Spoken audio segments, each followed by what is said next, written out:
Hello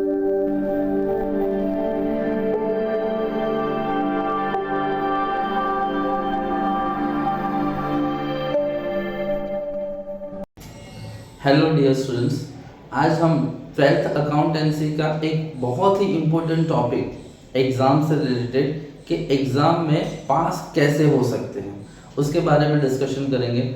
ऐसे जो बच्चे हैं जिन्होंने पूरे साल बहुत मेहनत की है, प्रॉपर प्रिपरेशन की है, उनको इस चीज़ का कोई टेंशन नहीं होता। बट कुछ बच्चे ऐसे होते हैं ड्यू टू सिचुएशन उनकी प्रिपरेशन नहीं हो पाई है, तो उसको एंड टाइम पे क्या क्या चीज़ें करनी है जिससे वो अच्छे से पास हो जाए। ओके, तो चलो उसी बारे में आज डिस्कशन करते हैं। एक बार ये समझने से पहले हम पूरी पेपर पैटर्न समझते हैं ट्वेल्थ अकाउंटेंसी की। तो सबसे पहले आपका सेक्शन ए आता है।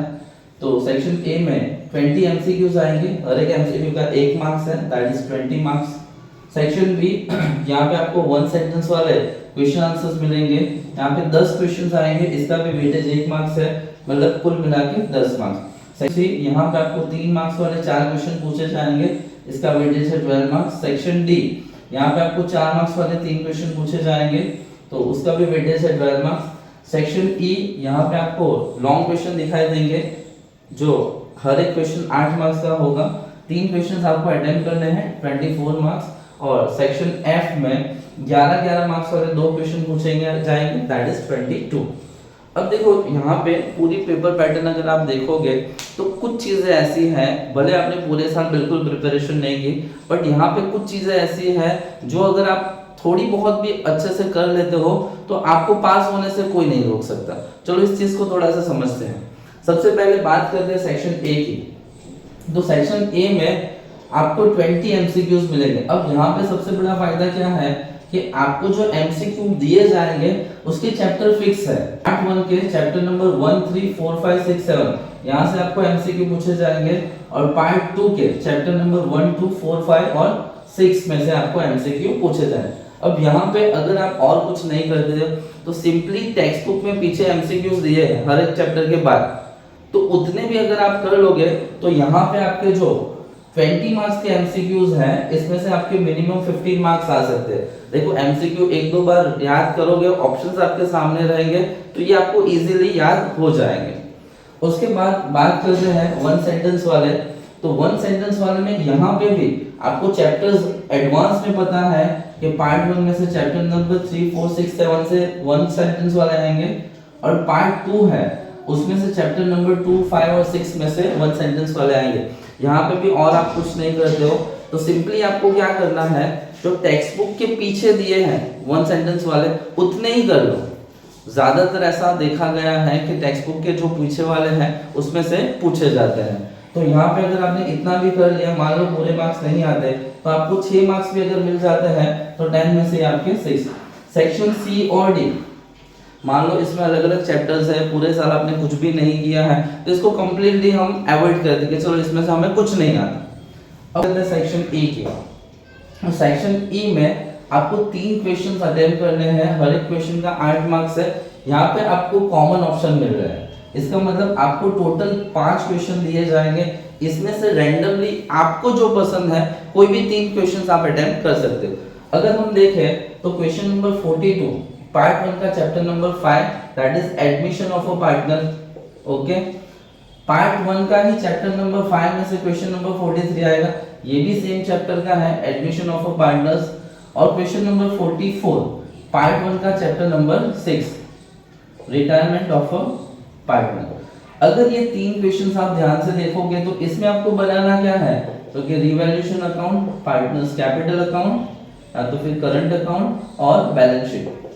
अब पूरे साल आपने पढ़ाई की है, मान लो आपने प्रॉपर प्रिपरेशन नहीं किया है, तो आप अगर इसमें बेसिक एंट्रियां भी करोगे, यहाँ पे सबसे बड़ा फायदा क्या है कि इन तीनों में आपको जो बनाना है वो सारे लेजर सेम ही बनाना है।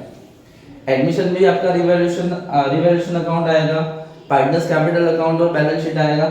उसी तरह जो रिटायरमेंट वाला है उसमें भी आपको वही बनाना है, रिवैल्यूएशन बनाना है, पार्टनर्स कैपिटल और बैलेंस शीट बनाने हैं। मान लो इसमें आपको पूरा नहीं आता, आप सिंपली बेसिक एंट्रियां भी करके आओगे, तो मान लो ये आपने 8 मार्क्स का अटेम्प्ट किया तो यहाँ से आपको 4 मिल रहे, मतलब आधा ही मिल रहा है, ऐसा सोच के चलते हैं, आपको ज्यादा कुछ नहीं आता दैट में, just you have to pass the entry.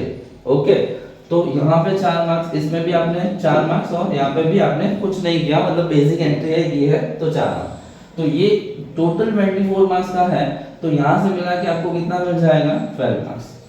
उसी तरह सेक्शन एफ देखें तो सेक्शन एफ में क्वेश्चन नंबर 47 जो आता है वो आता है आपका फाइनल अकाउंट का पार्टनरशिप मेथड। ओके, तो यहाँ पे अगर 11 मार्क्स का क्वेश्चन है, आपने सारे लेजर बनाए हैं, उसकी फॉर्मेट आपने प्रॉपर बनाए हैं, हेडिंग्स आपने प्रॉपर डाले हैं और बेसिक एंट्री है क्या, मान लो आपको एडजस्टमेंट एक भी नहीं आता, just you have to transfer the entry from the trial balance, इतना ही आपने किया है। अगर आपने सारे फॉर्मेट प्रॉपर बनाए हैं, सिर्फ एंट्री ट्रांसफर की है, तो यहाँ से 11 मार्क्स का क्वेश्चन है, तो मान लो आपको यहाँ पे 5 मार्क्स मिल जाते हैं।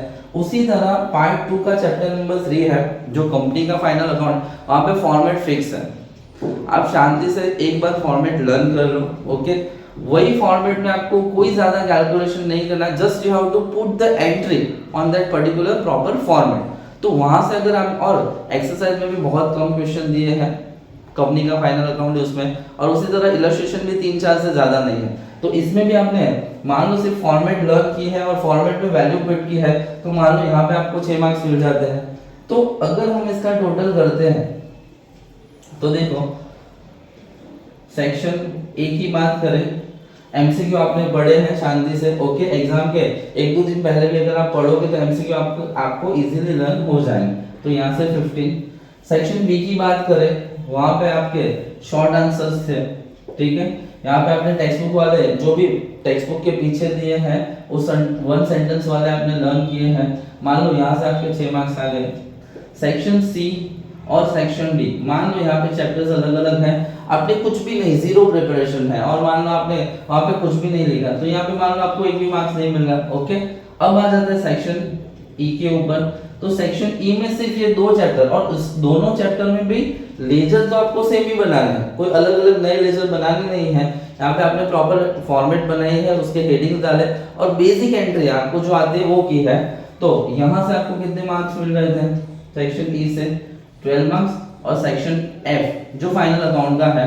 ओके, तो ये है, सारे लेजर बनाए हैं, इसके फॉर्मेट्स आपने प्रॉपर हेडिंग डाले हैं और इसकी बेसिक एंट्रियां की है। ओके, तो इसमें से पार्टनरशिप वाले में से 5 और कंपनी वाले में से, ये बहुत इजी है फॉर्मेट, कंपनी का जो फाइनल अकाउंट है वो जस्ट आपको सिर्फ फॉर्मेट लर्न करनी है। ओके, लर्न करके इसकी बेसिक एंट्रियां करोगे तो मान लो इसमें आपको 6 मार्क्स मिले, तो कुल मिला के सेक्शन एफ में आपको 11 मार्क्स। तो अगर हम इसका टोटल करें तो 15 और 6 21, 21 और 2 23 और 10 33, 34 और 44। मतलब यहाँ पे अगर आप कुछ भी नहीं करते हो, बेसिक चीजें भी करके चाहते हो, तो आपके इजीली 44 मार्क्स कवर हो सकते हैं। अब आपको पासिंग के लिए तो सिर्फ कितने चाहिए, 33 ही चाहिए।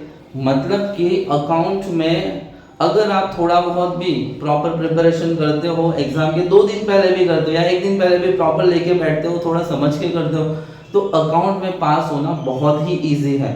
ओके, तो जो भी आपके ऐसे फ्रेंड्स हैं जो टेंशन में हैं एग्जाम से पहले कि अकाउंट मेरा बहुत वीक है, टाइम कम बचा है, मैं कैसे कंप्लीट करूंगा, प्लीज ये वीडियो उनको फॉरवर्ड करें ताकि वो ये टेंशन से बाहर आके एक अच्छी एग्जाम दे पाए। Thank you so much for watching this video.